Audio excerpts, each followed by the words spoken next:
Committee will now come to order. We will start our second panel with a note that by mutual agreement, we're told that the TSA will show up at 12:15. So we are going to try to have a third panel at 12:15. Nevertheless, we want to start with the second panel. We appreciate all of you gentlemen for being here this day. Let me do some brief introductions and then swear you in, and then we'll go to the 5-minute opening statements. Mr. Mark Rotenberg is the Executive Director of the Electronic Privacy Information Center, often known as EPIC. Dr. David Brenner is a Higgins Professor of Radiation Biophysics and the Director of Radiological Research at Columbia University. Mr. Fred Cate is a Senior Policy Advisor with the Center for Information Policy Leadership at Hunton and Williams. And Mr. Stuart Baker is a partner with the law firm of Steptoe and Johnson, LLP. We appreciate all of you gentlemen being here with us today. We appreciate your credentials and look forward to your testimony. Pursuant to committee rules, all witnesses will be sworn in before they testify. Please rise and raise your right hand. Do you solemnly swear or affirm that the testimony you are about to give will be the truth, the whole truth, and nothing but the truth? Let the record reflect that all witnesses answered in the affirmative. We will now start with opening testimonies. We'd appreciate if you would limit your comments to 5 minutes, but your entire written statement will be made part of the record. We'll start with Mr. Rotenberg. You're recognized for 5 minutes. Thank you, Mr. Chairman and members of the committee. I appreciate the opportunity to appear today before you. I also wanted to thank you personally for the leadership that you have shown on this particular issue, which is of great concern to the American public. I also want to begin by saying that EPIC fully appreciates the important mission that the TSA has and the importance of protecting aviation security. There's no dispute about that today. What I'd like to do is describe for the committee the work that we've pursued over the last 5 years concerning a particular airport screening technology that the TSA has adopted and now hopes to widely deploy in U.S. airports, and that is the body scanner technology. We became aware of this technology almost 6 years ago. We followed at the very beginning the concerns that had been raised about the privacy impact, about the health impacts, and also whether the technology would be effective. We were very cautious at the outset. We wouldn't make any strong statements until we had obtained more facts to understand how the technology would be used. So we began a series of Freedom of Information Act requests. We were trying to understand the technical specifications, the protocols, the contracts that had been arranged with the vendors.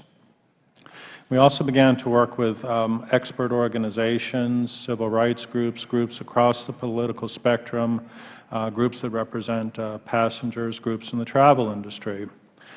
And as we became aware of the concerns that had been raised, we joined with these organizations and submitted a petition to Secretary Napolitano in the spring of 2009, shortly after we learned of the TSA's plan to make these body scanners the primary screening technique in U.S. airports. This seemed to us to be a sharp departure from what the agency had previously said about the use of this technology.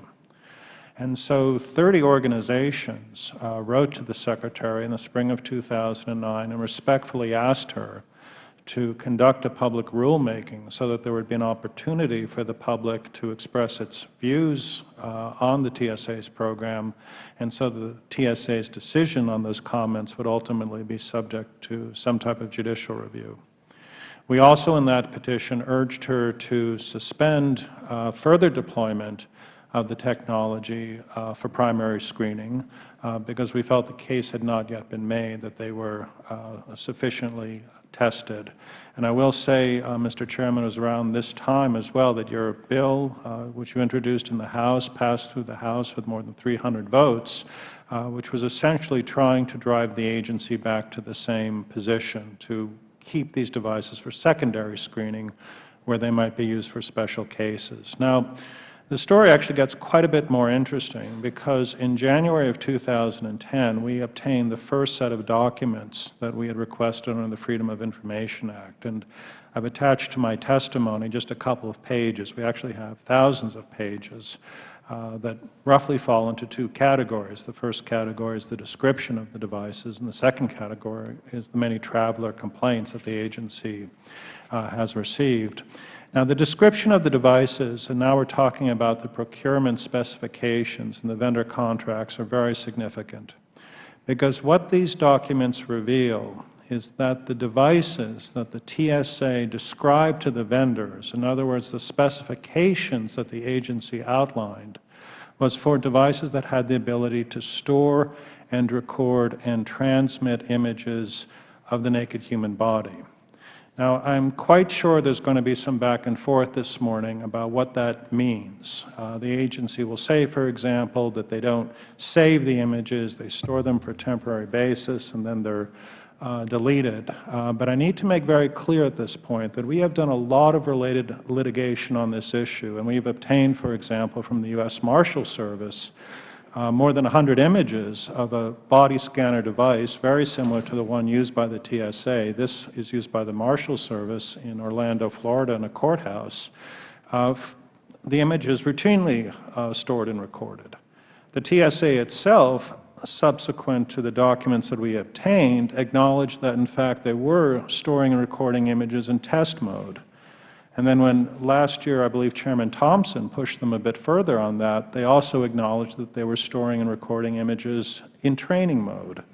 Now we know that the agency has over 2,000 images, and I'm referring back to the TSA, detailed images, 2,000. They will not turn over to us because they, for whatever reason, I think, don't want the public to see this. Okay, I will conclude. There's a lot in my testimony. But just in conclusion, the privacy issues here are enormous. The Fourth Amendment implications are enormous. There's the harm that we can see about these devices, and then there's the harm we can't, and that's what I'm here to discuss. Thank you. We'll now move to Dr. Brenner. Same thing. Please pay attention to the light. If you keep your comments to 5 minutes, we'd appreciate it. And we now recognize you for 5 minutes. Thank you, Mr. Chairman. My name is David Brenner, and I'm the Director of the Center for Radiological Research at Columbia University, and have about 30 years of experience in low-dose radiation risk estimation. So I think one should preface any comments by saying that improved scanning of humans at airports is both desirable and clearly necessary. As you know, there are actually two different AIT, advanced imaging technologies, that are currently being deployed. That's X-ray backscatter scanners and millimeter wave scanners. And in many ways, they operate in exactly the same way. They're both, the analogy is radar. They bounce radiation off the individual, and the reflected radiations are what are analyzed. The difference, as in the names, is that the X-ray backscanners use X-rays, millimeter waves do not. And at least at higher radiation doses, it's certainly proven that X-rays are a carcinogen. There's no such evidence for millimeter waves. So I will focus my comments on X-ray backscatter scanners. So let's talk about the individual risk, the risk of one average person going through the scanner once. The doses involved are extremely low, and that means that the risks, and the risks we're talking about are long-term radiation-induced cancer, are also extremely low. And in fact, we can actually put some numbers on those risks. So the risk of an average person going through the scanner, their risk of a long-term induced cancer, is about 1 in 10 million. Now, by any stretch of the imagination, that's an extremely small risk. So I think I would agree with the TSA's characterization that in that context, these devices are safe. Of course, there are caveats there. Frequent flyers, for example, who can go through a scanner 200 times a year, the risk would be 200 times that. Air flight personnel can go through the scanners 300 or 400 times a year, so the risks are correspondingly higher. And there are also populations that are more sensitive than average, and children are the biggest example there. Children are more sensitive to radiation-induced cancer than adults are. So that's individual risk. So I would certainly go along with a general consensus that you can consider them safe in that context. But there is another way that we always need to think about risk, and that's what we usually call either public health or population risk. And that's to do with both the individual risk and the number of people exposed to that risk.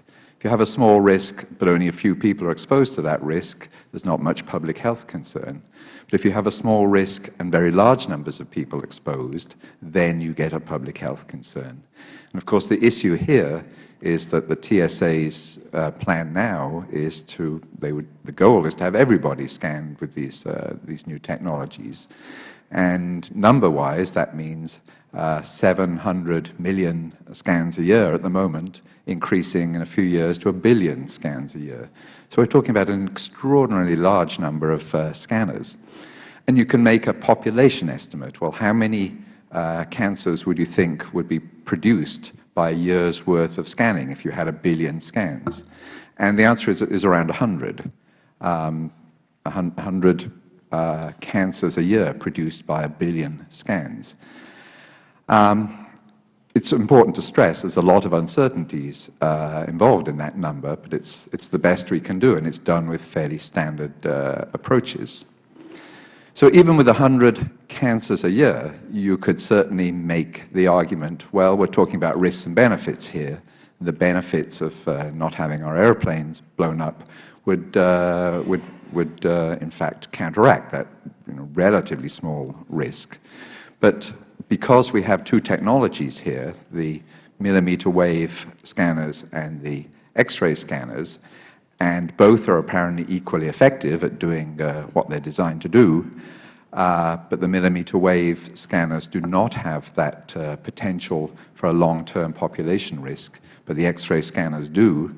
To our mind, it makes a lot of sense that we should be thinking more about using the millimeter wave scanners and less about using the X-ray scanners. And I'll stop my testimony there. Thank you, Mr. Chairman. We applaud anybody who leaves a good solid 8 seconds on the clock. We appreciate that. Thank you. Thank you for your testimony. Mr. Cate, you're now recognized for 5 minutes.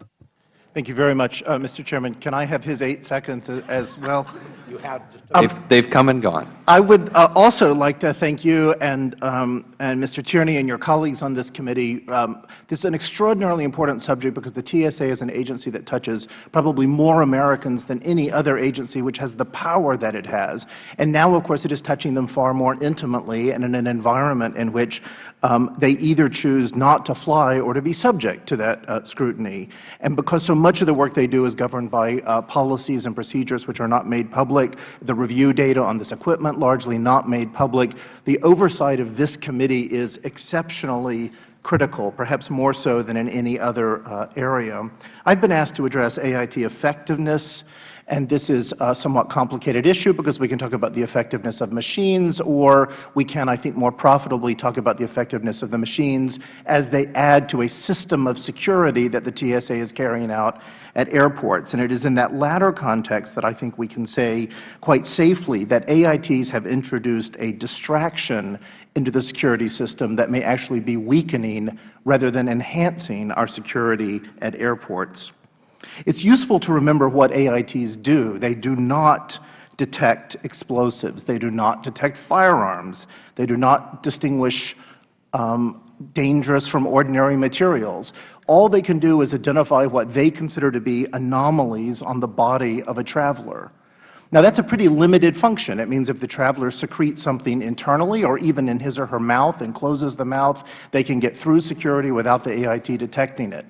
It also means that if we define anomaly, as the TSA currently does, to mean anything that looks different than what they would expect, we are generating millions of false positives a year. This is, of course, why we have to take tissues out of our pocket and dollar bills and candy. All of these are considered anomalies by the AIT. So despite the fact that these have been advertised to the American public on the basis they can see through clothing to really see if you present a risk, the opposite is in fact true. They cannot determine what a risk is. And therefore, we have turned the TSA largely into cloakroom attendants who are trying to get all of our anomalous goods off of us so that we can go through the machine, thereby leaving less for the TSA to have to screen. This high rate of false positives is one reason for concern. Another is that we, in fact, have a very difficult time clearing the anomalies that do go through the system. Because, in fact, even with a pat-down search, we often don't know what those anomalies are. And I mentioned in my written testimony, I was reminded of this last week flying through Washington National Airport. I had dropped an aspirin in my pocket, forgotten it was there. The machine identified this as an anomaly. You would think this billion-dollar technology could tell the difference between a tiny little aspirin and something that might pose a threat, but it cannot.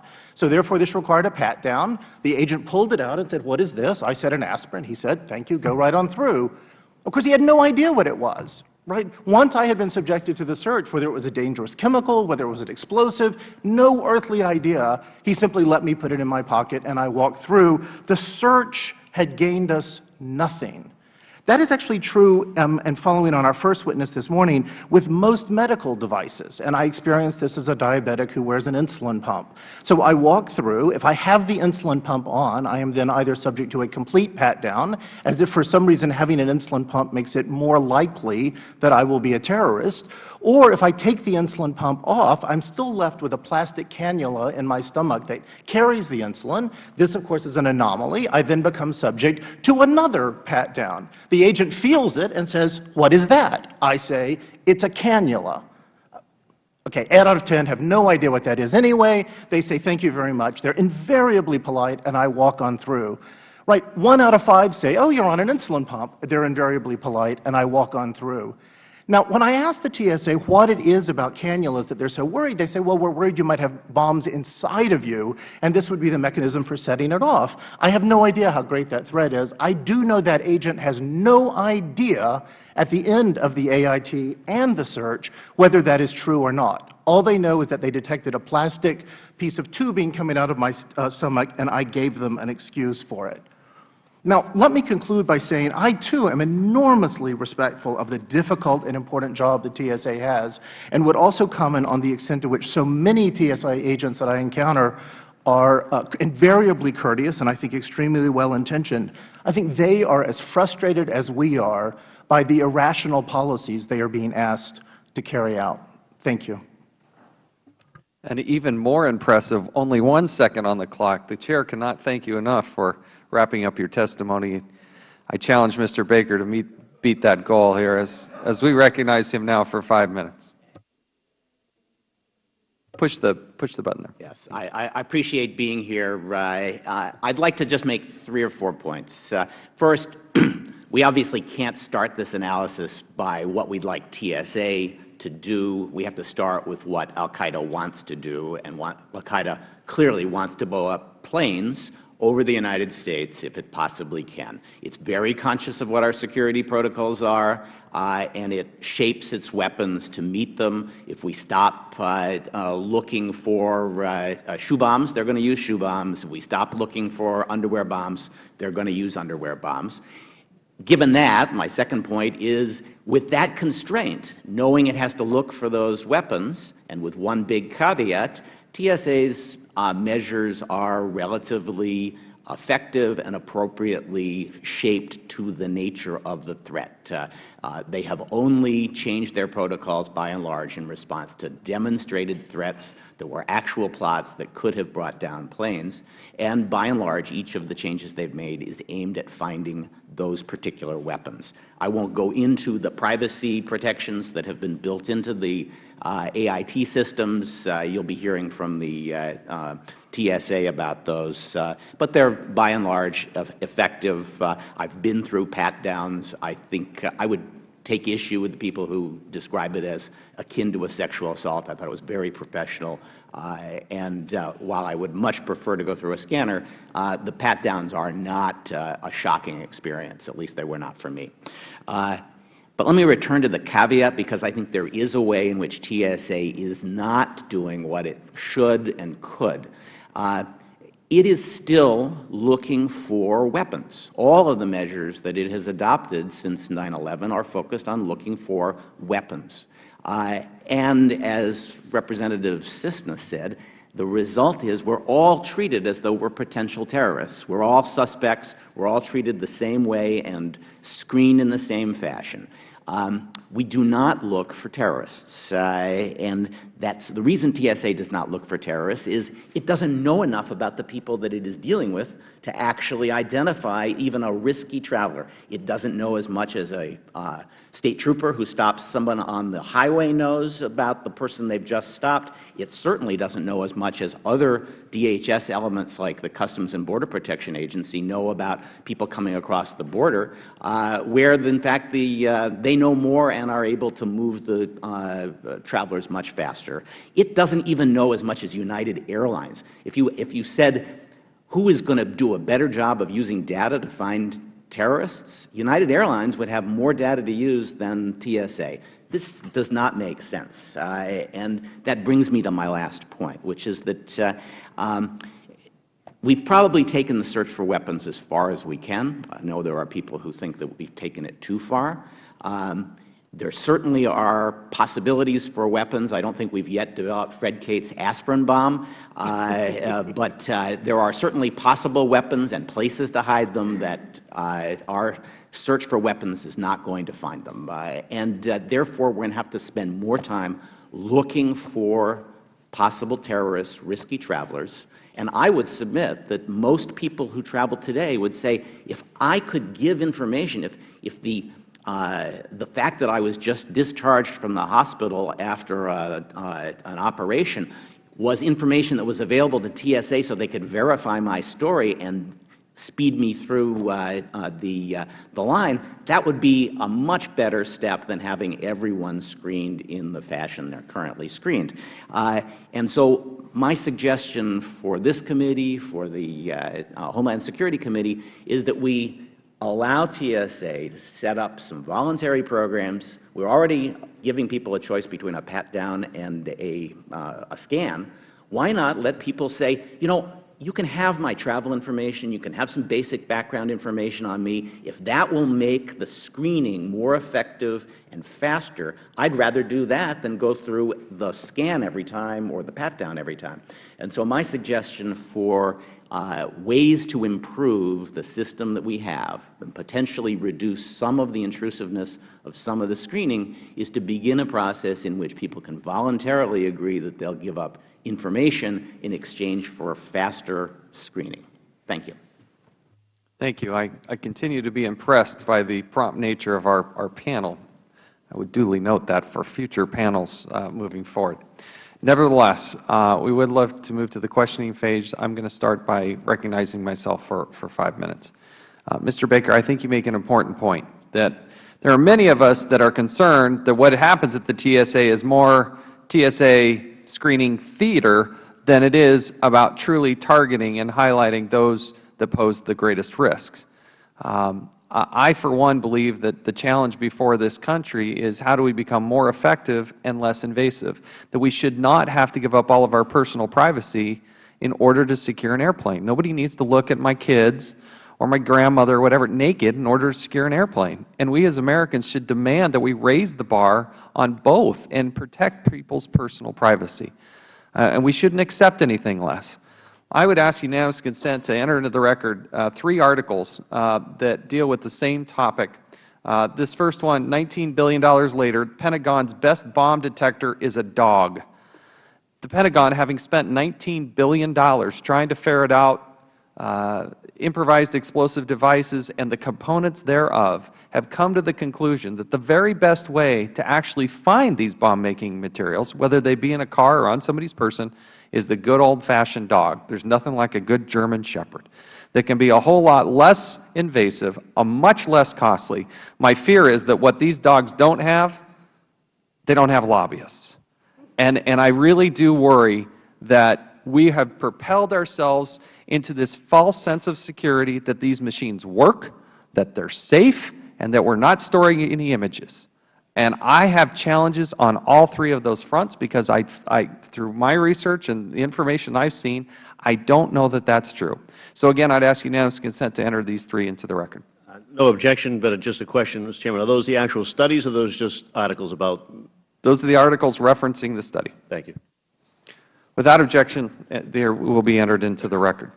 Let's talk, particularly with this panel, I want to start with you, Dr. Brenner, talk about the safety and efficacy. I worry about a couple of the more vulnerable people, the 65,000 people at the TSA that are around in close proximity to these machines on a daily basis.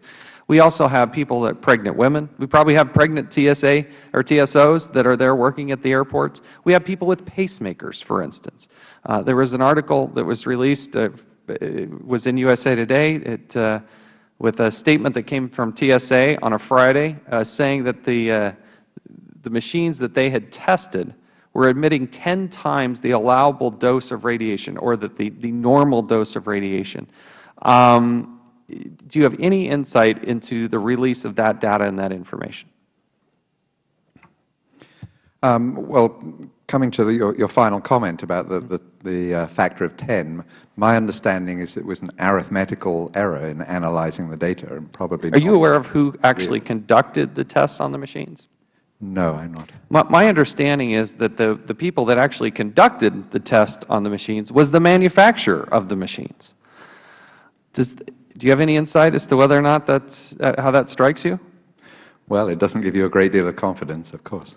I guess that's one. As a member here, this concerns me. The people conducting the tests on the machines are the manufacturers, and even they have come to the conclusion that one-third of their machines are emitting 10 times. Now, they'll say that that is a mathematical error, it was a training error, we didn't calculate it properly, but we can't make mistakes with pregnant women. We can't make mistakes with people with pacemakers. What would be the effect of somebody who is repeatedly in high doses exposed to that type of radiation? Well, let me come back to your first comment. It's very true that the general scientific community does not have access to doing measurements on these machines. So we are reliant on studies that are commissioned either by the TSA or by the manufacturers. Mr. Rotenberg, what's been your experience in trying to access that type of data and information along the way from the TSA? We have actually, Mr. Chairman, we recently submitted a FOIA request to the agency to make those materials available. We don't have expertise in that field, but it is our view that that information should be available to Dr. Brenner and others so that those with the expertise are able to provide some independent judgment. Mr. Rotenberg, if I could, and Mr. Cate, very swiftly, my time's up. The Ninth Circuit Court of Appeals has allowed TSA pat-downs to be deemed as legal as long as it is, quote, limited in its intrusiveness as is consistent with the satisfaction of the administrative need that justify it. You care to comment on that very briefly? My time's expired. Yes, just very briefly. Both the Ninth Circuit and the Third Circuit, this was an opinion by then Judge Alito, have said that these techniques have to be minimally invasive and effective. And our case against the TSA is that, in fact, they meet neither test. Mr. Cate. Thank you, Mr. Chairman. I would just echo that and add, when the National Academy of Sciences panel met for 2 years to look at the question of programs such as this, it recommended adoption of a framework that Congress would require agencies wanting to deploy equipment like this for to determine both intrusiveness into privacy and effectiveness. It would do this on the record to the extent consistent with national security goals, and it would do it in a way so that Congress could provide effective oversight. Despite the fact that DHS actually paid for that study, it has not implemented the frameworks. Thank you. My time has expired. Now I recognize the gentleman from Massachusetts, Mr. Deeren. I just want to comment, Mr. Chairman, the panel did a much better job of keeping the time than the Chairman did. So, you know, and not being a stickler for time, I don't say that other than as humor. Guilty as charged. I agree. I think we need to take the time we need to take on this serious issue, but you all did much better. So, thank you. Let me just follow through, Mr. Cate. First of all, I thought your testimony was very interesting and very good, and I thank you for it. But I thought one of the interesting parts, are you an expert on the technical security aspect or on privacy aspects? Excuse me. I'm certainly an expert on the privacy aspects. I'm also an expert on security systems, but not the technical side of this. That's why I didn't direct my testimony to that point. I mean, I thought a number of the comments you made, I sort of been expecting the privacy angle, and then you hit it from the other angle. I thought a lot of your comments were very interesting. None more interesting, I think, than the last comment that you made about there having been a recommendation by the National Academy of Sciences for a proposed framework for evaluating the effectiveness and privacy impact of any new systems and technologies. And your testimony is that the TSA is not doing that on every plan that they put forward? That is my testimony, sir. I would say, of course, if they're doing it in a classified environment, I would not know that. Right. I think we'll have to ask them on that. It's interesting. Mr. Baker, do you know whether or not that's accurate? I don't know whether the particular framework recommended by the National Academy of Sciences was followed, but certainly these machines were put through substantial testing even at the end of the Bush administration. So they've been in testing for quite some time. But we're just not sure whether it was the NAS protocols or not. Yeah, and I have to say, you know, everybody's got an idea for how you could do this testing better, slower, have public comment, have a judicial review. But you know, we had an underwear bomber in Christmas of 2009. These machines were deployed in Thanksgiving of 2010. That was remarkably slowly. If we had waited for Mr. Cates' process, we'd still be standing around with our hands in our pocket. All right. Dr. Brenner, can I just clear one thing up with you, because I think it's important on that.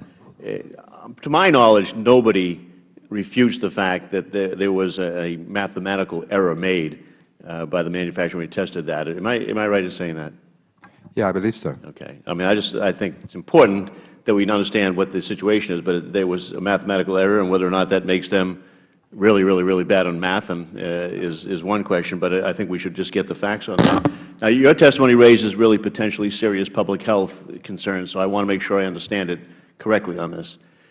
The American College of Radiology released a statement, and it said, and I quote, "It was not aware of any evidence that either of the scanning technologies that the TSA is considering would present significant biological risk for passengers screened," end quote. Before that, the Food and Drug Administration, the National Institute for Standards and Technology, and the Johns Hopkins University Applied Physics Laboratory all determined that the radiation doses for individuals being scanned by X-ray backscatter machines was minuscule and far, far below the accepted industry guidelines. So according to those studies, one X-ray backscatter scan is equivalent to roughly 2 minutes of traveling in an airplane at altitude, 1 hour spent outside, just generally outdoors, or eating one banana. Do you disagree with any of those three studies that say the total radiation exposure provided by one X-ray backscatter screening is roughly equivalent to those basic everyday activities? Well, I don't think it's equivalent to eating a banana, but I do agree in general with the comment that the individual risk from a single traversal of the machines is extremely small. And in fact, I gave you a risk estimate of 1 chance in 10 million, which is, by any stretch of the imagination, extremely small. So I don't have any disagreement with any of those comments, really, except the banana. So now you say that your best estimate is that 1 billion X-ray backscatter whole body imaging scans will potentially cause 100 cancer incidents per year. Yeah, you multiply 1 billion by 1 in 10 million, and that's what you get. So does that mean that 100 people a year will be getting cancer from stepping outside or from taking 2 minutes in an airplane? There's no doubt that a lot of cancers that we get in our everyday existence, I mean, 40% of us get cancer, are radiation induced. We know this to be true. But, I mean, but those are unavoidable. The question is, well, this is potentially avoidable. Okay. All right, no, I get it. But I'm just trying to understand it better. So, yes, you might have 100 cases for being outdoors. Yes, you might have 100 cases for spending 2 minutes in an airplane at altitude. And yes, maybe there would be some impact for going through these scanners on that, but it's all about the same. I would agree with that. I think the general issue is because you have one risk in your life, that doesn't mean you have to accept other risks in your life when you don't have to. Mm-hmm. And you say it's perfectly possible that the individual risk could actually be significantly lower or indeed zero, but that it is also quite possible the individual risk could actually be significantly higher. Yeah, I think that's true. Trying to estimate risks at these very low doses is very hard to do. All we can do is the best, the best effort. Did you do your own test on the emissions caused by these X-ray backscatter machines, or did you base your estimates on just on estimates of the emissions? Well, as I commented to the Chairman just now, it would be great if the scientific community actually had access to these machines. We do not. Okay. Good. Thank you. Yield back, having used less time than you, Mr. Chairman. Without noting the time, we'll go ahead and move to recognizing the gentleman from Arizona for 5 minutes. Dr. Brenner, in my former life, was a dentist for 25 years. So we do understand that there's all cumulative aspects of all radiation. Am I not right? Yes, that's correct. And so cumulatively, how would you compare this to a full series of X-rays in the same type of radiation? And put it in layman terms. The doses are much lower than a series of, even of dental X-rays, even when they're ideally done. The key is ideally done right. The key is ideally done. Because a lot of scientific method is based upon peer-reviewed applications, is it not? Correct. And not having that availability, we're subjective to the industry's oversight, are we not? We are, in terms of estimating, trying to get a best handle on the actual radiation exposures. Trying to then go from radiation exposure to risk is another story that we're not particularly dependent on industry. But the basic thing you start with is, well, what was the radiation dose? And there's certainly uncertainty there. Well, it seems to me that the point that we keep bringing up in this committee is self-reporting numbers based upon government agencies. And so we're reliant on what the government gives us. And it doesn't seem that we're parlaying those or comparing apples to apples. A lot of times we're comparing apples to tangerines. So we're having some problems with that data, and that seems to be the biggest problem here. Mr. Baker, you alluded to something very interesting to me. I'm from Arizona as well, and you talk about a multi-tier task effect, that TSA is not really gifted in regards to analyzing certain factors of the passengers, and actually noted something about border security. Isn't there a place here for interagencies to be developing cross-referencing of looking at passengers, and what would hold that up? Absolutely, there is. CBP has access to a lot of information and uses it well. They essentially scrutinize closely about 1 out of 200 of the people who cross the border, and the rest just walk through. It's 30 seconds or less showing their passport.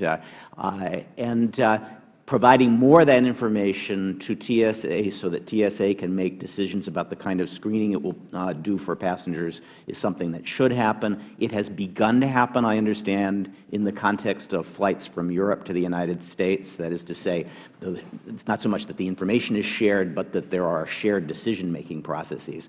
I think TSA will be a little nervous about getting that information because in the past, Congress, Fred Kate, EPIC have made a big fuss about them having any information about travelers, claiming that TSA has a travel dossier on us. And so it would be very helpful if they got a certain amount of authorization or encouragement to actually use the data in a constructive fashion rather than just try to do it on their own with CBP. Mr. Brenner, again, based upon the quality of the image, you know, I'm sitting here with a dental X-ray, and if I don't have qualifications or the parameters set on my machine, they're worthless to me. And we've now come about seeing the experts talking about we don't really know what's in the general perimeters of this scan. We're looking for abnormalities. In your opinion, does it justify the spending of almost $500 million on these machines and going further with this? Well, you're asking me about the efficacy of the machines, yes, and I don't think I'm perhaps the right person to address that. I'm no expert. There have certainly been studies where they've analyzed the quality of the images, worked backwards to figure out, well, how much radiation dose must have been given to produce those images, and that's actually from Arizona State. And the conclusion was the doses had to be higher than the doses that the manufacturers are suggesting. Mr. Cates, do you have an opinion upon that? On the broader issue of whether these are ineffective, are they worth the risk? I would say they are not worth the risk, and in fact would, much to his annoyance, support Mr. Baker's earlier point, which is in fact knowing more about travelers, or certainly those that wish to have more known about them, would be a far more effective way. One of the things we always say in security is you want to focus your resources on the greatest risk. We have built the entire TSA system around doing the exact opposite. Thank you very much. I yield back my time. Gentleman yields back within an impressive time frame. Thank you. Now I recognize the gentleman from Maryland for 5 minutes. Mr. Baker, I want to just follow up on some of the questions that our ranking member, Mr. Tierney, asked. And if you'll recall, he was asking about a number of issues. And there seems to be some, they look at these measurements in different ways. And so we're in a situation where Congress has to make critical decisions about our nation's homeland security and the public health based on scientific evidence. And it seems to be all kinds of ways they do these measurements. And questions have come up with regard to those measurements. But considering the conflicting scientific estimates on this issue and the significance of the security risks, what do you think, Mr. Baker, should be the next steps that Congress should take? Should we request further scientific analysis on the actual results of these machines instead of just using extrapolated estimates? Is that? I'm not a medical expert, and so I'm cautious about expressing a view on that. I can tell you there are some costs to delay, not only the risks to the traveling public, but for those who are worried about waste and abuse in government. Right now, there are 2 competing machine suppliers to do body imaging. If you say we're not going to buy from the people who use backscatter X-ray, then you're giving the other machine supplier a monopoly, and you're going to get a price that reflects that monopoly. So it will have a significant cost, and I think you need to bear that in mind as you make a decision.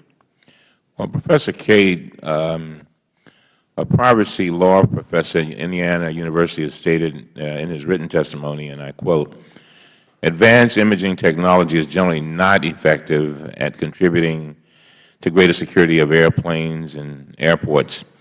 In fact, it appears that the way in which the TSA has deployed these machines actually may be undermining the security of the U.S. air transportation infrastructure."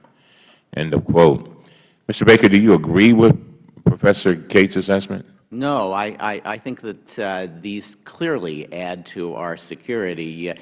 Perhaps if you compared this technology to some imaginary technology that was perfect, you'd say, well, these machines are not as good as that imaginary technology. But if you compare them to the magnetometers that are the alternative for us, they are clearly much more effective at finding things that now could be used as weapons that couldn't be used 20 years ago. Therefore, they are very likely the best alternative we have today. Obviously, it would be great to find something better. I'm a big believer in dogs, but they only really work for about half an hour, and then they have to go play, and they cost $30,000 or $40,000 a year on that basis. So it's a great solution. Although I have to say I have a golden retriever whose searches of me are substantially more intrusive than the TSA ever has been. Therefore, I'd say we should continue to look for new technologies, but this may be the best we have for deployment in the next 5 years. The TSA has evaluated and tested advanced imaging technology in the field since 2007 and deployed the machines widely in 2010. Mr. Baker, in your experience, have the AIT systems been adequately tested for field use? And are you aware of any other technology that is readily deployable on a mass scale and has a reasonable chance of preventing a terrorist attack from explosives brought on to an airplane? I'm not. You know, we did do quite a bit of testing in 2007, 2008. We had high hopes for the puffer machines, which would use explosive detection, basically an electronic nose, and they just didn't work reliably enough. The AITs are much more reliable. They're not perfect, and I would be happier if we could use chemical sampling than the technique that AIT uses, but we haven't found a way to make that work effectively yet. Finally, in his testimony, Mr. Rottenberg advocates that TSA or Congress should suspend the use of AIT for primary screening. In 2009, legislation passed the House that would restrict the use of AIT to secondary screening only. In other words, only if the change in your pocket set off the metal detector would you be directed to a whole-body scanner. Mr. Baker, based on your experience, does it make sense to use the AIT only for secondary screening? No, I think that's nuts. The whole point of the underwear bomb was that he didn't set off the magnetometer because it was designed not to set off the magnetometer, and so only using a technology that would find an underwear bomb when somebody has set off the magnetometer is to basically use it in contexts where it doesn't matter. I see my time has expired. Thank you, Mr. Chairman. Gentleman yields back. Now recognize the gentleman from Texas for 5 minutes. Thank you, and I'll appreciate if the witnesses would indulge me as I kind of bounce around with several different questions. Mr. Baker, you've indicated that you have undergone the pat-down and did not find them intrusive. Was this just the pat-down you took when you opted out, or have you triggered an anomaly in one of the machines and received the secondary, more intrusive pat-down?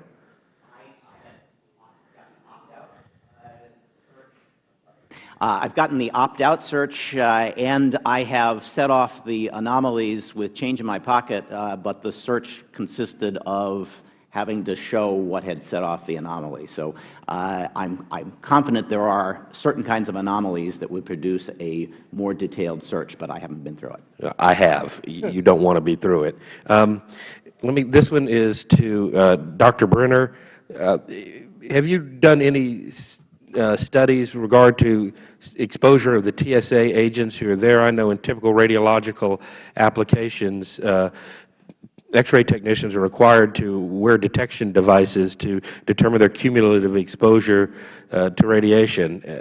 Are we doing anything to protect our TSA agents from radiation that may spill out of these machines? Well, of course, a film badge, film monitor won't protect the TSA agents, but it will certainly give an estimate for future use as to whether they're being exposed. And it makes no sense to me at all that they're not wearing film badges. I mean, in any academic setting and any medical setting, anybody who has any association with ionizing radiation wears a film badge. Now, I don't know if you're married or not, but I'm going to assume you are. Would you let your pregnant wife go through one of these machines? I probably would not.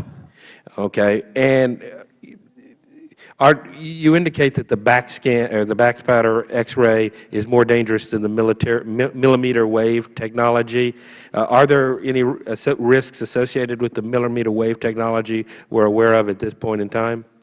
Well, as scientists, we're trained never to say something is perfectly safe, but there's no evidence of risks associated with the millimeter waves. And there are no biological mechanisms that are established that would lead us to conclude that there are risks associated with them, which is in contrast to the X-ray situation where we know exactly how X-rays cause cancer. Great. And Mr. Rottenberg, your EPIC organization is a privacy advocacy group that I've been familiar with for some time, and I understand y'all's stance on the intrusiveness of these, especially the ones that show the image and not the Gumbies.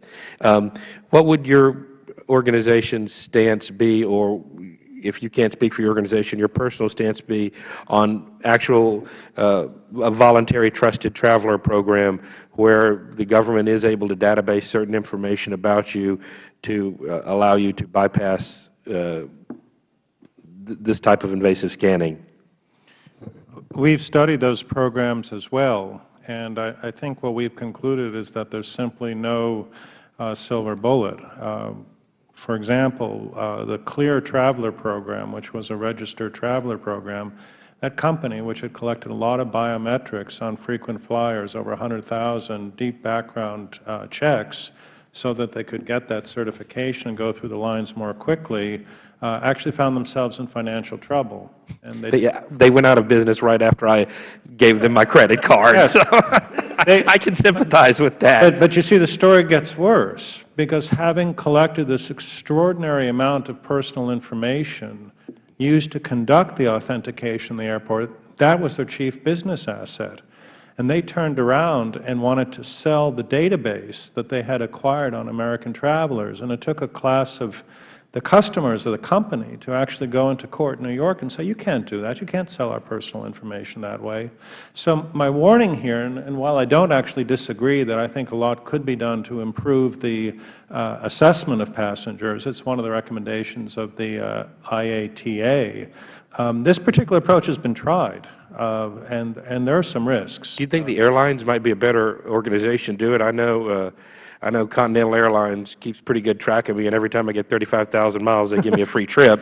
They know. I think it's 25,000 on United, by the way. But, well, hopefully we'll get the better end in the merger there. that may be. Well, yes. I mean, this is one of the things that's always seemed a little odd to me. In other words, if the concern is trying to make sure that the people you know, which is another way of saying the people you can trust, go through more quickly, the airlines do have that information. Those are their frequent flyers. And the people you know less well are the ones you probably want to look at a little bit more closely. That's actually the basis of the approach that's now recommended by the International Aviation Transportation Association. Thank you. I yield back my negative 2 seconds. Thank the gentleman. Gentleman yields back. We now recognize the gentlewoman from Texas for 5 minutes. Mr. Chairman, thank you very much. And I'm going to, gentlemen, thank you for your testimony. Ask some rapid-fire questions, if I might. Dr. Brenner, is there anything that we can do to fix the AIT machines, in your opinion? Well, recall there are two different types of machines. The millimeter waves that, as far as we know, don't have X-ray, don't have long-term cancer risks associated with them. The present ones that the X-ray machines potentially do, and certainly one of the things that we should do is have these machines available to the general scientific community to study them, rather than just have to use second-hand information. So, and you concede the point that some of the filings and reporting were incorrect in terms of the amount of radiation. You concede that point? Well, I think there is a more general suggestion that the doses are rather higher than the manufacturers are stating, apart from this recent issue. You've heard the testimony that some of the reporting was incorrect, right? Yes, I have. But and they had corrected it, and therefore it would be under what might be damaging or troubling. Well, certainly in the X-ray world, we believe there is actually no threshold below which the risk becomes zero. And your comment is, as you talked about the two distinctive aspects of radiation, your concern with the present current technology, AIT, is what? The concern is that although the risk is very, very small, that I think everybody agrees for any individual going through the scanner, if you have 1 billion scans a year, which is where we're heading, a very large number of scans each with a small individual risk will ultimately lead to a population But would you concede, and I take issue with the billions, though I know that our previous witness indicated that travel for her is airplane. Would you concede that it would be important to mend it and not end it, and to try to mend the situation that we are addressing? Is it security an equal concern as well? Yeah, I mean, of course we're trying to make a risk-benefit balance, and that's hence my comment about millimeter waves and I thank you. Relative to X-rays. Mend it, not end it. Dr. Baker, excuse me, Mr. Baker, are you familiar with the lone wolf concept? And I know that we've seen each other before. How are you? Very good, thank you. Familiar with the individual acts of terrorism, don't need to be in a crowd. Had we ever seen before the shoe bomber that kind of incident? Was that a first for the United States? That was a first. Was it a first for the United States on Mr. Abdullah on that fateful Christmas day when we discovered someone had enhanced their body? That was a first as well. Then can you suggest, if I could very quickly, refer you to Administrator Pistol's comments about the idea of a multi-layer concept of technology, of imaging, that advanced imaging technology fits into the multi-layered approach of security. Is that important? I think it is. We have to give al-Qaeda a strong sense that their old tactics won't work, and the advanced image technology is the only approach, other than some very intrusive pat-downs, that make us reasonably comfortable that al-Qaeda can't slip bombs into their underwear and get onto planes. So, yeah, I think it's our best current use in the context of a broad, layered approach. And you can see that we live in a new world, a different world. Absolutely. Mr. Rottenberg, I've been a strong champion of the Fourth Amendment and the opposition to unreasonable search and seizure. You testified that AIT may be capable of storing and transmitting images of passengers. TSA has testified that both types of machines employed by TSA are currently incapable of storing or transmitting images. Do you dispute TSA's testimony that the machines are currently incapable of storing or transmitting images? Absolutely. On what basis? Page 9 of my testimony. That's the technical specifications for the So are you devices. suggesting that you want to completely eliminate a major force in security, or would you suggest that we mend it and not end it? Well, to be clear, I think our techniques have to be effective, and I think they have to comply with the Fourth Amendment. I don't think this device does either. Let me just indicate to you that I'm introducing legislation that will require TSA to retain but also indicate that they cannot in any way hold these images, or they have no capacity to do so. Would that be of comfort to you? I would like to see the technical specifications. I'm saying if you look at page 9, it will tell you exactly what they can do. They can disable the image filters. They can access the test mode. They can export raw image data in test mode. That is what the TSA required that the vendors provide to them in the design of these devices. That. I would Mr. Chairman, I would just end on saying that I think Mr. Rottenberg's representation is his, and we will look forward to making sure that we fix but not end this problem. Thank you. Back. Thank you. The gentlewoman yields back. We now recognize the gentleman from Florida, the Chairman of the Transportation Committee, Mr. Mica, for 5 minutes. Thank you. When I had the responsibility for putting together the transportation security system for the United States after the 9/11 attacks, of course, I looked for different models. British probably were the best in advising us because they're the only country that had a countrywide system for screening, and also they had been plagued by terrorist attack domestically for years. Additionally, I contacted various federal agencies, and I talked to those who run the federal maximum security prisons and other state organizations who also dealt with probably the most invasive types of screening of both prisoners and people who visited them.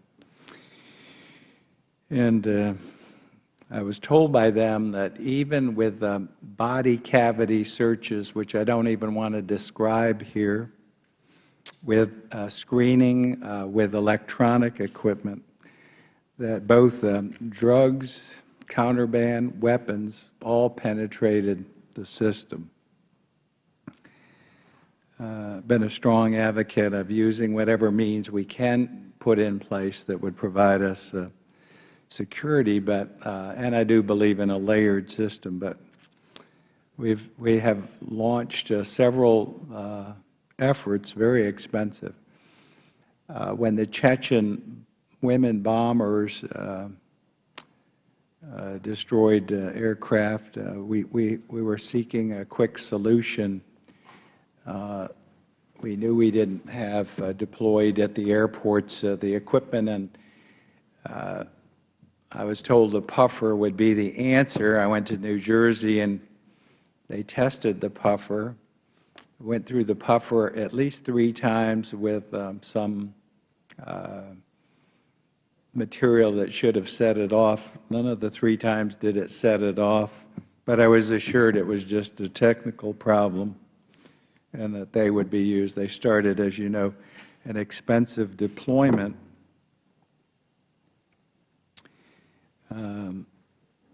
I was not advised when they when they were deploying the backscatter and the millimeter wave, although I did encourage them to look at millimeter wave, I must say, and have been supportive of using advanced technology. But I think the important thing is testing. Now, I was told the puffers would work, and they didn't work. God only knows where they're sitting, and I asked the committee staff to look at that fiasco.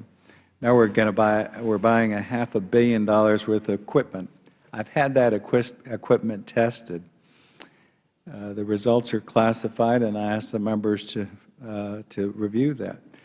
I can tell you the equipment is badly flawed. It can be subverted. Our staff went out, and our staff subverted the equipment. They informed me in a very simple manner. Mr. Pistole said, well, it may require more training or something, and GAO is clever. Well, what the hell does he think terrorists are? Terrorists have gone from a very sophisticated shoe device, and I visited Orly, interviewed people, saw what took place. I was awakened in Texas the morning of the liquid bombers, and we put in measures to try to deal with that. The diaper, I had in January tested the system for the pat-down, which is supposed to catch what this equipment doesn't catch or be another device. I can tell you, I can thwart the system not only visually, but and not that cleverly, but most folks know that they're not going to touch your junk, and more than enough dangerous material can get through because that system is flawed too. I'm very concerned again about the testing of this equipment before it was deployed. It looks like we've got a bigger puffer fiasco on our hands in buying this. If it wasn't just the $500 million, it's going to be another $500 million because TSA couldn't possibly use existing personnel or transfer some of the positions, the 3,770 bureaucratic positions in Washington to get their butts out working online. Of course, they're making $105,000 on average a year, and Mr. Pistole told me yesterday in testimony when I went before the Appropriations Committee that they start the average screener at $28,000 a year. Something seems out of kilter, but we've also seen them move from diapers now to cargo. So I think they're slightly bypassing these machines. Would you say if they're planning to blow up planes over the sky with electronic remote devices, would you say that that would be effective deterrent with these machines? I see all negative, let the record reflect all negative head shakes there. Finally, with the surgical implants, I leave this question with you. We know that now the folks that gave us some of these devices and attempts are moving to body cavity inserts, which we saw in Saudi Arabia, and surgical implants. Does this equipment, can you tell me, will that detect that kind of a threat? I see Mr. Cate and Mr. Brenner. Doctor, can you need to verbalize this for the record. No, it cannot. Mr. Brenner? I would confirm that no, it cannot. It can't penetrate. Mr. Rautenberg? No, it would not. Mr. Baker, you care to? I agree. Thank you. Yield back. The gentleman's time has expired. We now recognize the gentleman from Massachusetts for 5 minutes. Thank you, Mr. Chairman. I want to thank the witnesses for their help with the committee. There are real privacy concerns raised by the use of the advanced imaging technology, and we're all looking for ways to maximize security while minimizing intrusions on that privacy.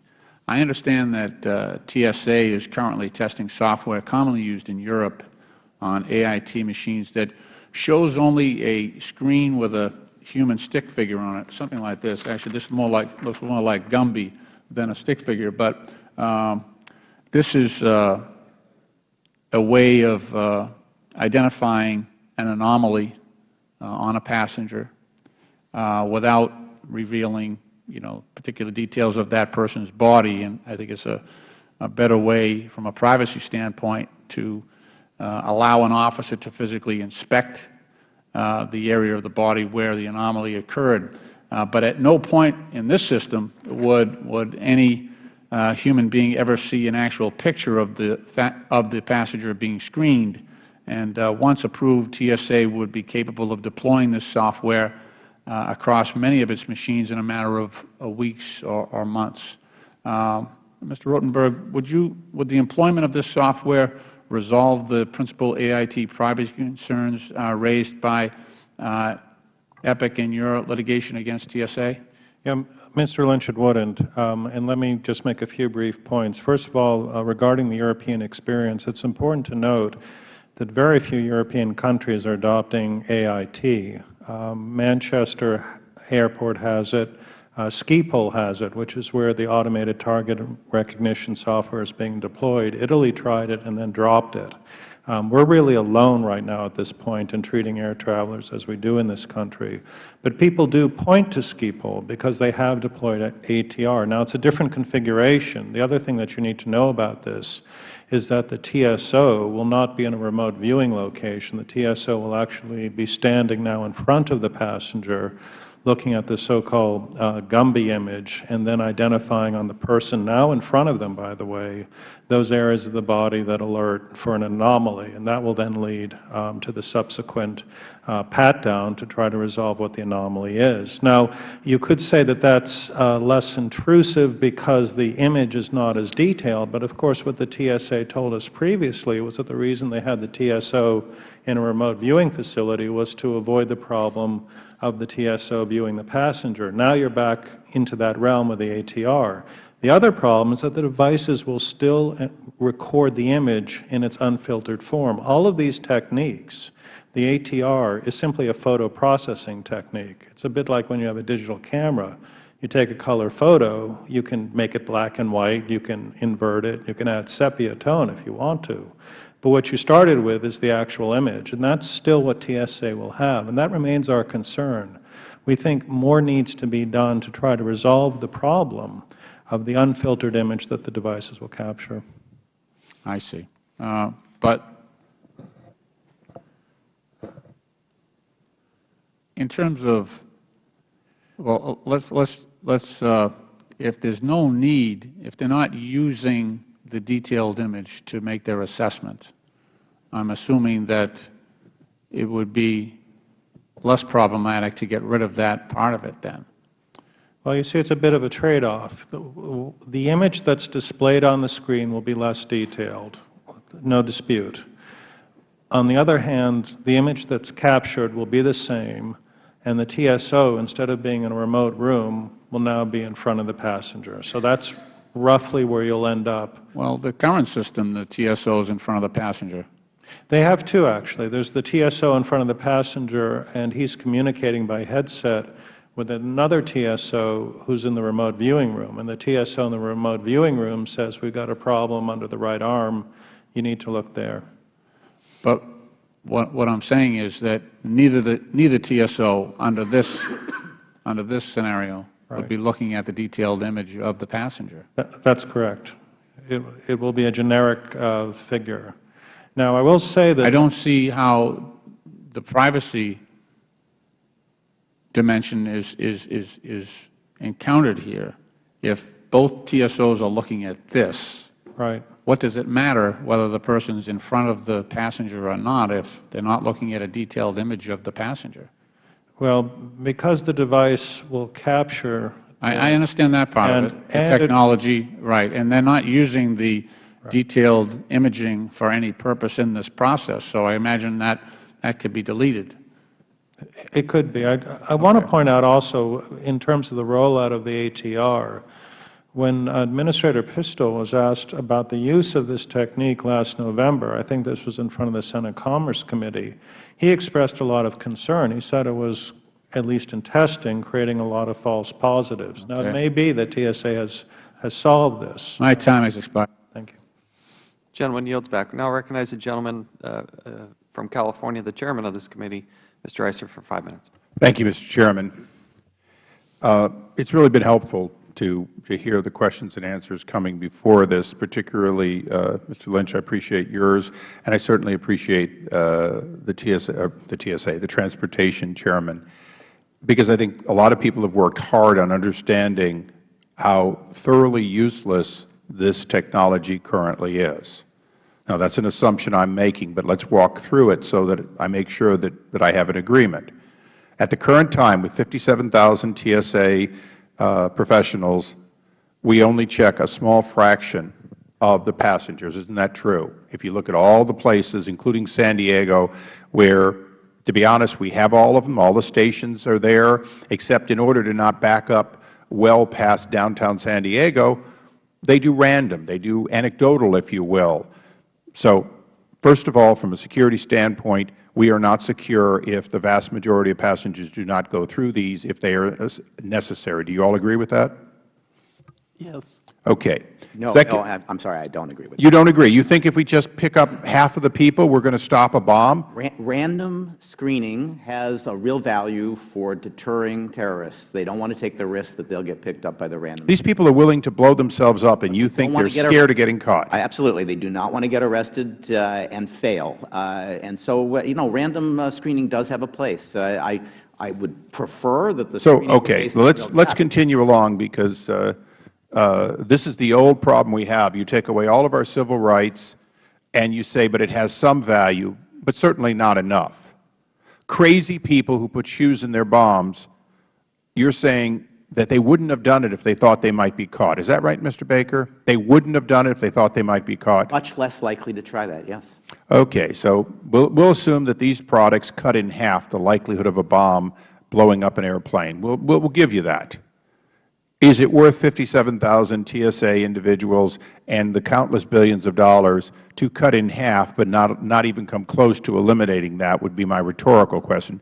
Mr. Rothenberg, I want to go through a couple of items with you.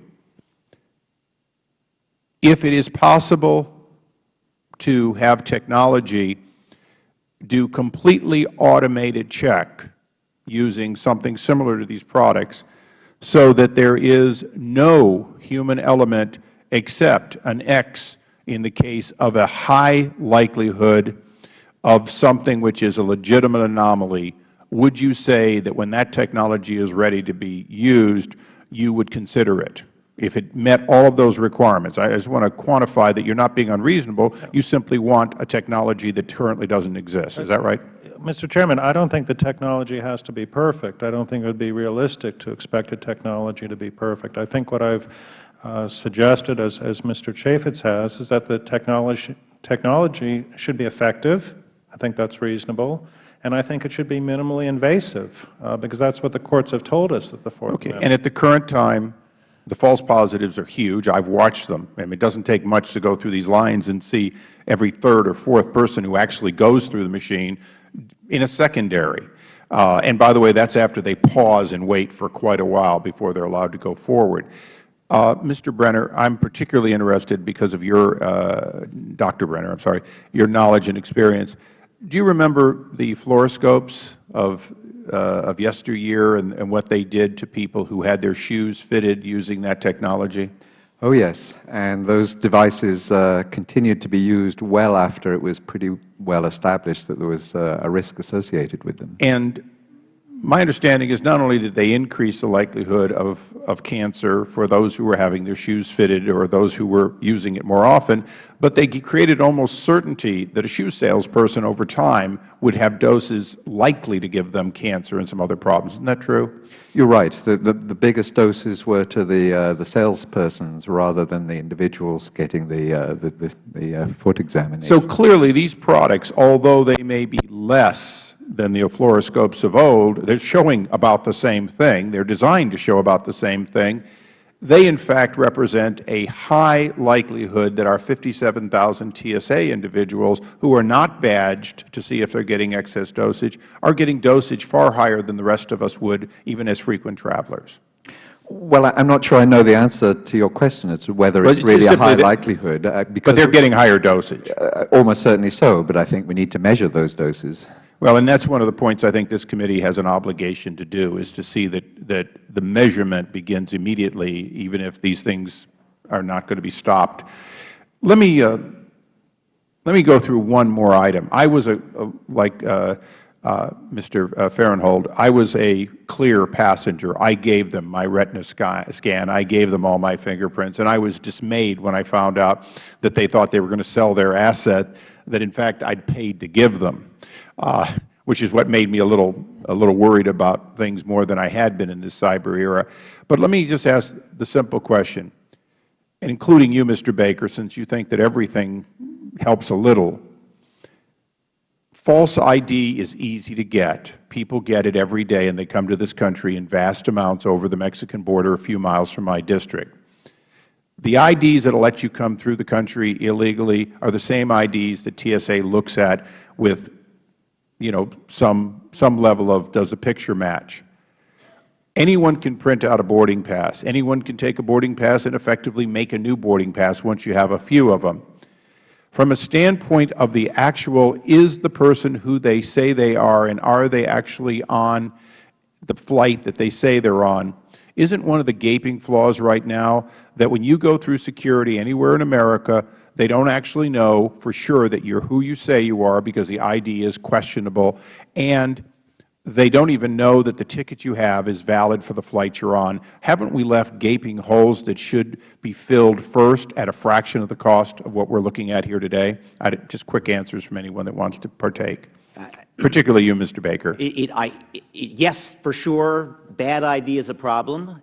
TSA has done a much better job than the airlines did of checking those IDs. That's why they have the loops. That's why they have the fluorescent lights. They are checking ID, and they're finding fake ID much more than was the case prior to TSA taking over that responsibility. Yes, I remember they claimed that my government ID as a congressman was fake, and they wanted to see backup California driver's license, which anybody can get, even if they're not a citizen. Mr. Chairman, thank you for your indulgence. I yield back. Thanks. The gentleman yields back. With the Chairman's indulgence or privilege here, again, I recognize myself and then Mr. Tierney here as we wrap up this panel, and again, do appreciate all of your participation. Mr. Baker, would you agree or disagree that layered security is really the only way to move forward? There is no foolproof solution. Absolutely.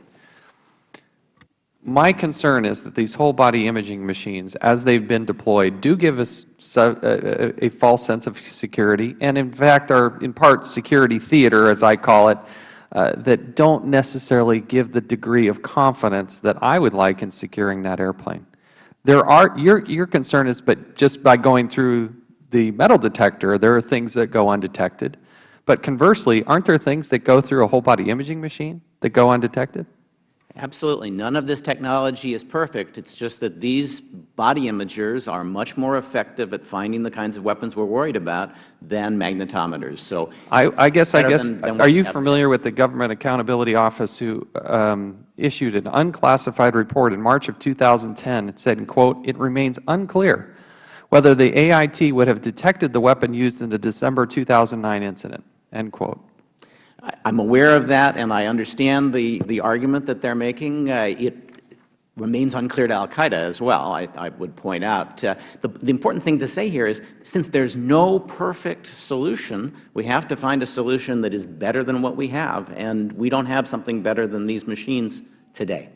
And while you mock the idea of using a dog because you have an overly aggressive schnauzer or something, No, I think it's a great idea. I don't mean to mock it. It is a great idea. It's just that it doesn't. Would you agree or disagree with the Pentagon, who says that this is a more effective way than the current AIT? In fact, do we have up the slide here? I just returned from Afghanistan 2-3 weeks ago.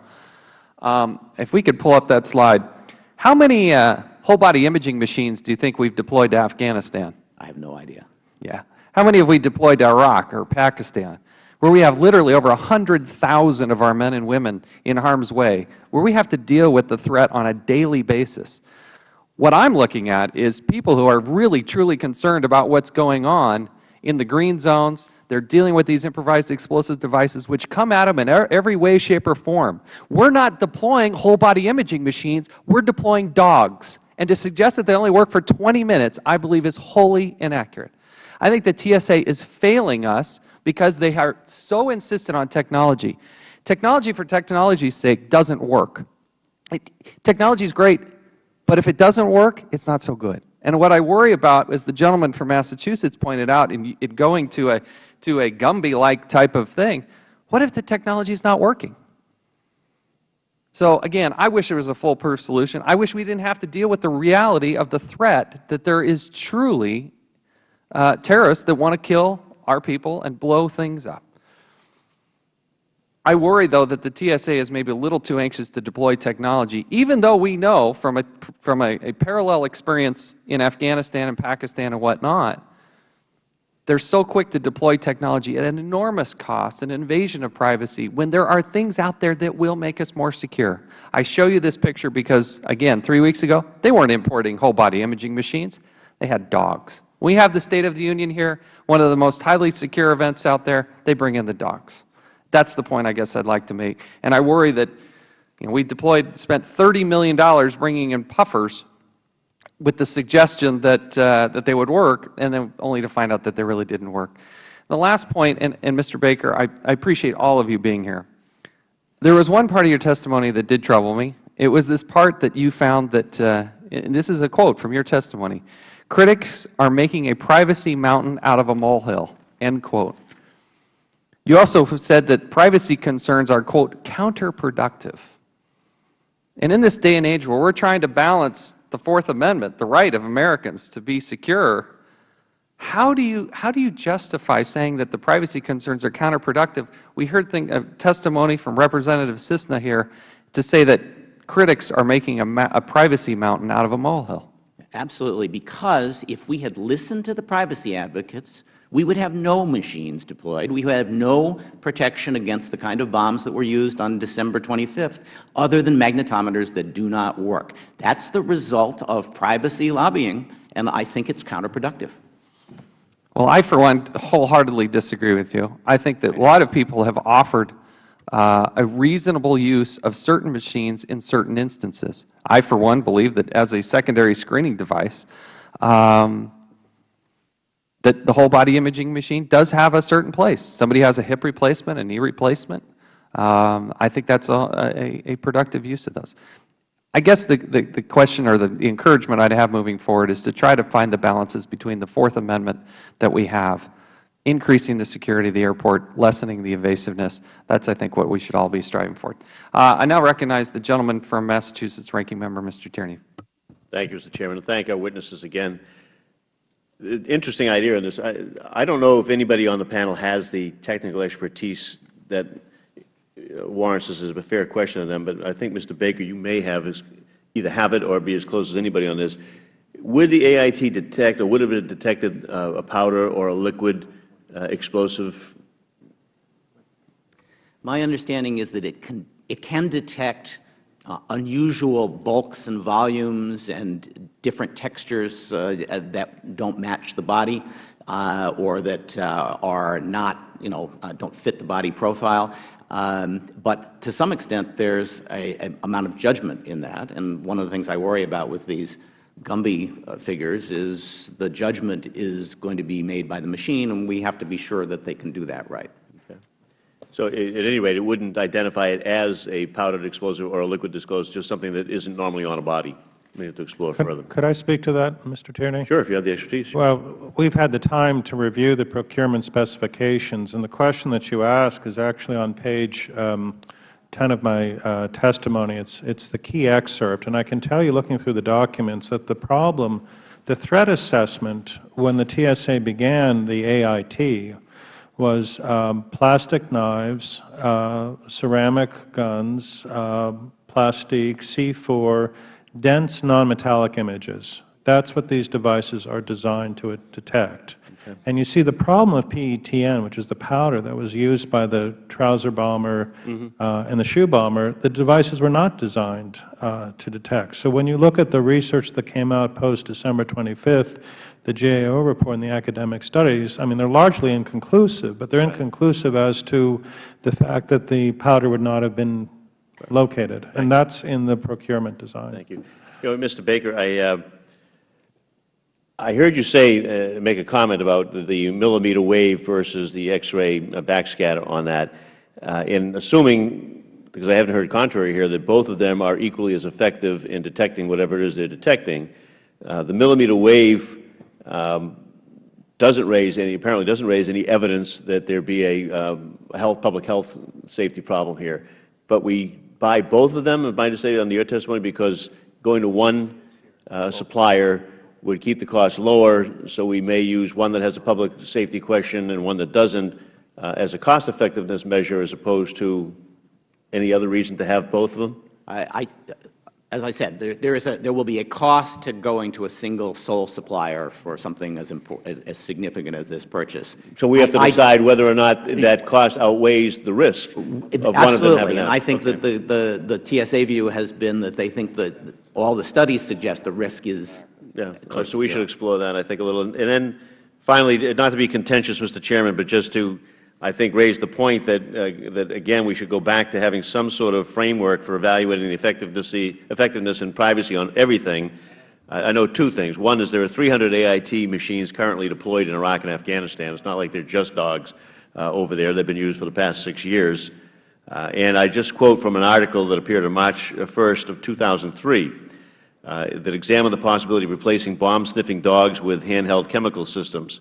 Among the drawbacks of using dogs, the article stated, is that they require rigorous training, testing, and validation exercises in various operational scenarios and with different types of explosives. The animal's performance, which requires constant retraining, frequently declines over time and after extensive field work. According to the article, the dogs became tired after 30 to 120 minutes, which means using more than one dog at each location. Dogs also exhibit behavioral variations and changing moods, which might affect performance. In addition, dogs often trigger false alarms because they are trained to detect chemicals which may appear in other forms than just explosives. And finally, terrorists also may turn to certain stable explosives that emit very little chemical vapor and are therefore harder for jobs to detect. So while I wouldn't totally exclude dogs from the equation in a layered system or whatever, I think they ought to be put through the same evaluation process for effectiveness and for privacy indications on that. As we move forward, we'll, I assume, try to do that. Yield back. Gentleman yields back. Are there any other members seeking to ask questions of this panel? With that, we will thank the panel members for their participation, your efforts, your time in preparation of this testimony. It would allow also for 5 legislative days for members to submit other information.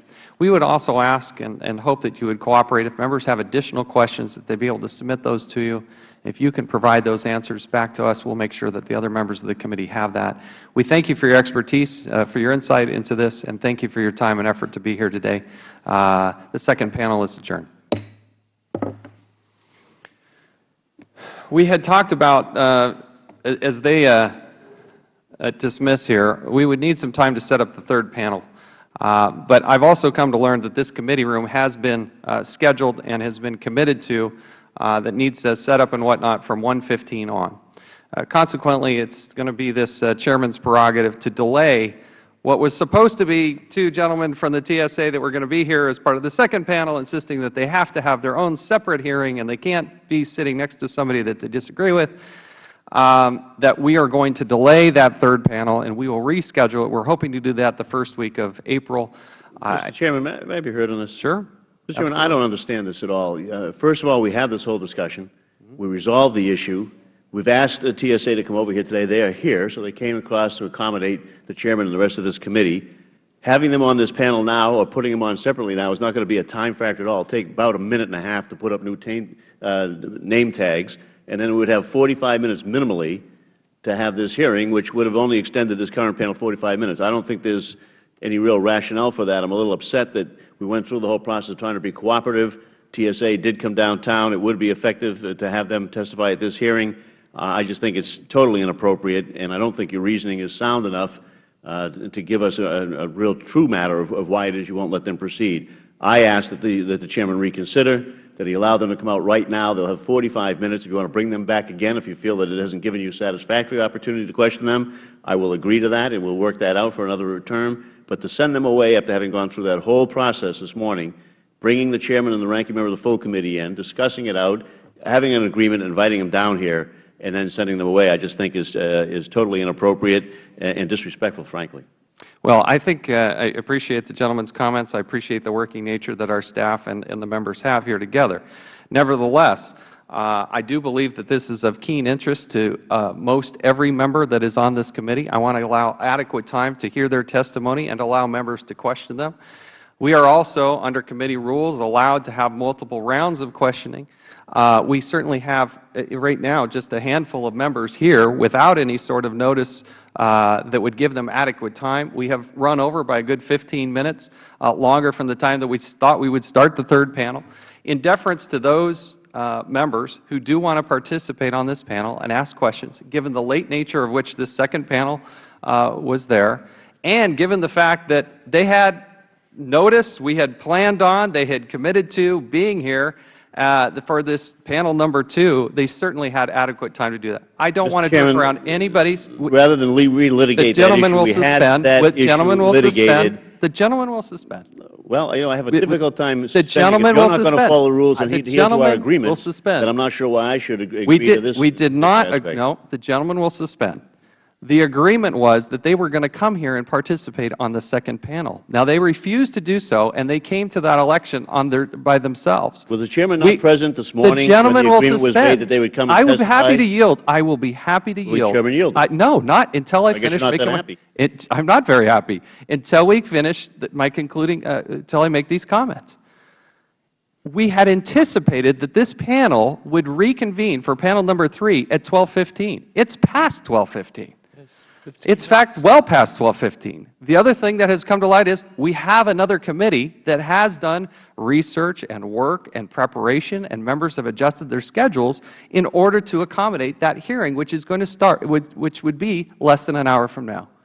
Consequently, I want to do this the right way. I want to do it the right way for the TSA. I want to do it the right way for every member on this panel. So we have adequate time to get to the issues that need to be get at. So with that, I'm suggesting, in fact, I am ruling that we are going to move this third panel to another date. Chairman, you said you would yield. Will you yield? I'm sorry. You said you would yield. Will you yield? Yes, please. All right. Rather than keep this going on so that you actually make it a reality that there's not enough time, let me just say one more time that there's 45 minutes. You don't know that the panel was going to go an hour with these people anyway. 45 minutes could be entirely adequate. Let's get them started. Let's get them out here. If you want to bring them back at some other point in time, you can do that. You have essentially all of the members that you had earlier here, and they were all made aware that we had come to some agreement this morning that TSA would come on at the last panel. This is no surprise to anybody. Everybody had their testimony from last night. I just find your whole reasoning behind this totally lame and inappropriate, and I'm not pleased at all with having come to an agreement this morning on that and have you come up with a rather lame excuse to put that agreement aside. I would ask you one last time to reconsider, and let's do this the right way and keep our working relationship as we've had it on this as a wholly cooperative idea, one that we can rely on each other's word. Would the gentleman yield? Mr. Chairman. Mr. Chairman, I know we may not complete this. I've been assured that the next subcommittee could move a little bit to give us a little additional time. I've also been assured we won't have votes before 1:15 to 1:30. My concern, which I share with the Chairman, is that we will need to ask the TSA to be willing to come back if we do not conclude by the time of the vote. If that can be agreed to, I would join with the other gentleman to try to start, but we would need that agreement from the TSA. Reclaiming my time, I would in no way impede that and would support that effort to have them back if that's appropriate, and we need more time to finish. On a point of order. Does any other member wish to? Yeah. Yes. Gentleman from Massachusetts. Mr. Chairman, not to eat up more of our valuable time, but we have them here, and I just want to point out that, your hearing, our hearing, was a conflict with a lot of other hearings when we originally scheduled it. That's why members are back and forth, and there's no guarantee that that won't happen again when we reschedule it. It's just the way things work here. I do like the comprehensive aspect of this, where you had a bunch of good panels in here, and I'd like to hear from the TSA. I just hate to waste time. We've got 45 minutes. We could go at these folks, and I have some questions I'd like to ask of them, as I'm sure you are. And if we have to bring them back, we'll bring them back. I yield back. Does any other member wish to speak to this? This committee will stand in recess for 5 minutes while we redress, and we'll make a ruling at that time. Thank you.